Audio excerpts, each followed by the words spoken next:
sa loob ng Senado, maglingkod kayo sa sambayanan at hindi sa isang pamilya lamang.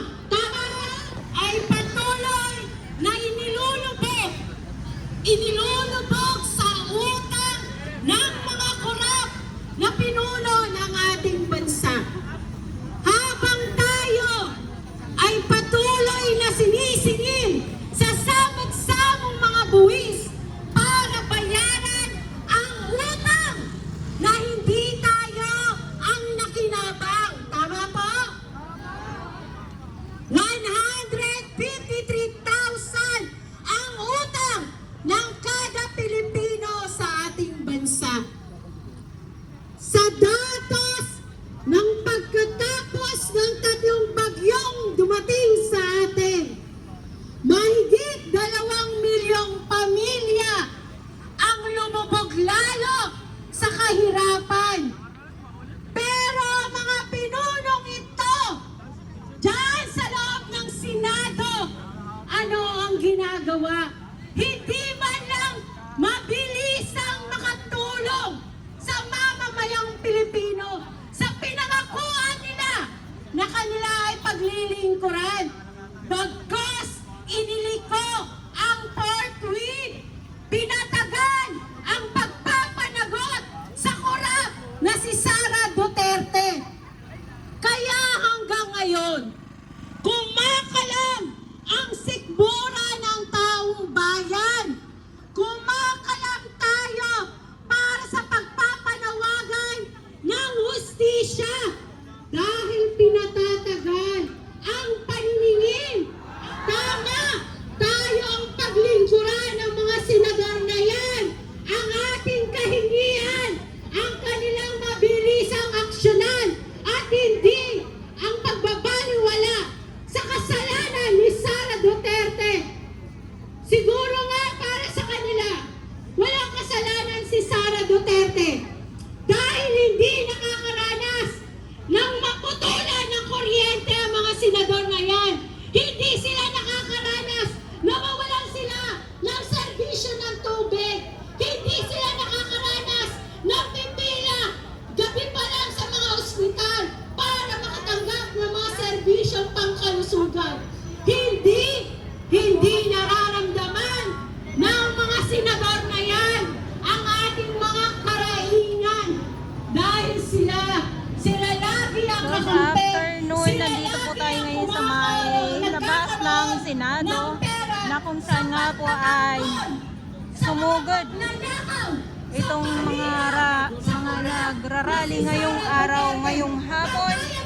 Ngayon ay August 6, 2025 at syempre bantay sarado po ng ating mga kapulisan dito sa labas.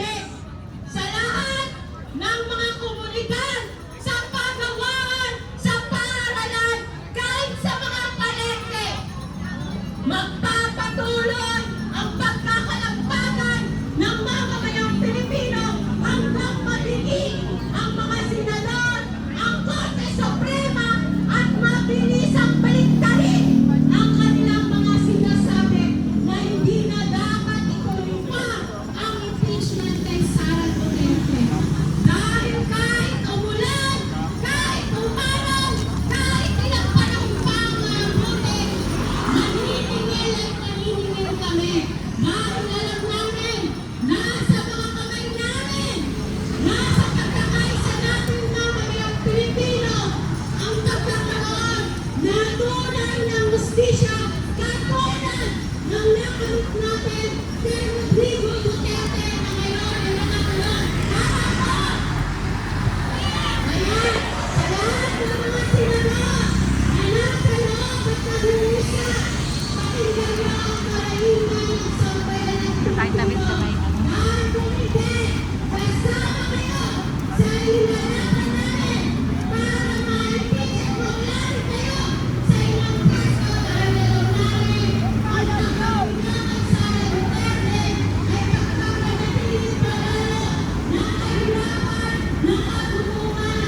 Hindi! Hindi!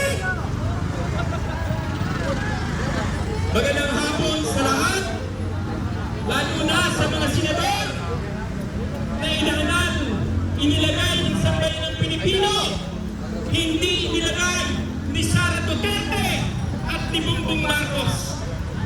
Ibig sabihin, yung tiwala na ibinigay ng mamamayang Pilipino ay dapat gampanan ng Senado ang kanyang tungkulin ng posibilidad sa sambayan ng Pilipino, hindi kay Sara Duterte. Tama po ba? Kasi hindi naman si Sara naglagay sa kanila dyan. Ang naglagay dyan ng mamamayang Pilipino, ang sinasahod ng mga senador ay galing sa buwis ng sektor ng transportasyon at ng mamamayang Pilipino.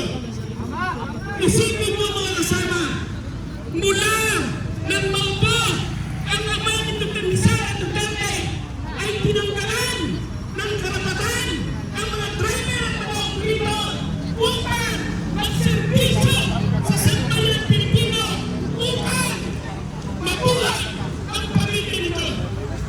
8 taon ng singkat na hanggang sa ngayon ay patuloy na pinarurusan ng pamilyang Duterte ang sektor ng transportasyon.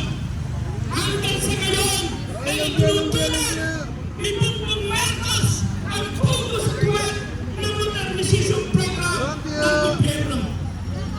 Saan mo makikita na ang gobyerno ay walang inisip kundi kung paano pagsiservisyohan ang mga naghahanap buhay katulad ni Sara Duterte at ng pamilyang Bongbong Marcos. Huwag sanang kalimutan ang Kongreso, ang Senado, ang naglagay na kanyang mamamayang Pilipino. Sa panahon ni Ferdinand Marcos ay sinara ang Senado at ang Kongreso. Pero paano siya na naibalik?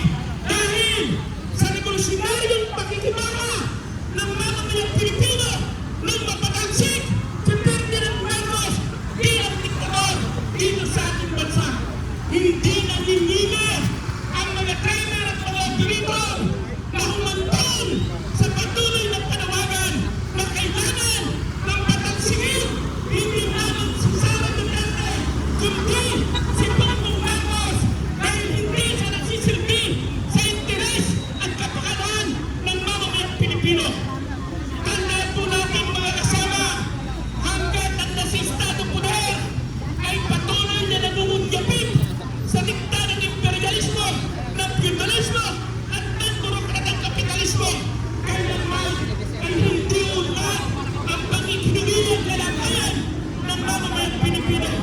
Hanggat patuloy na pinuproteksyonan ng Senado at gobyerno ang mga magnanakaw sa kaban ng ating bayan, kailanman ay hindi unlad ang pangikinigilang kalagayan ng ating bayan. Isipin niyo mga kasama, isang driver na huli sa Cebu, pinusasan, kinulong sa simpleng violation lamang. Pero si Sara Duterte na nagnakaw ng 612 million na kung saan ay dapat ginamit sa usapin ng rehabilitation ng mga pangkomunikong transportasyon, sa usapin ng katingyanan sa pananirahan at usapin ng pagkalusugan. Pinoproteksyonan ng Senado at ng gobyerno. Wala kaasahan ang mamamayang Pilipino. Tandaan po natin, ang kasaysayan sa Pilipinas ay 2 presidente ang pinatalsik dahil sa determinasyon at sama-samang pakikibaka ng mamamayang Pilipino. Napatalsik natin si Ferdinand Marcos, napatalsik si Era Estrada, hindi magigimi ang mamamayang Pilipino na patalsikin ang kasalukuyan na nasa loob ng Kongreso at sa Malacanang katulad ni Bongbong Marcos at ni Sara Duterte.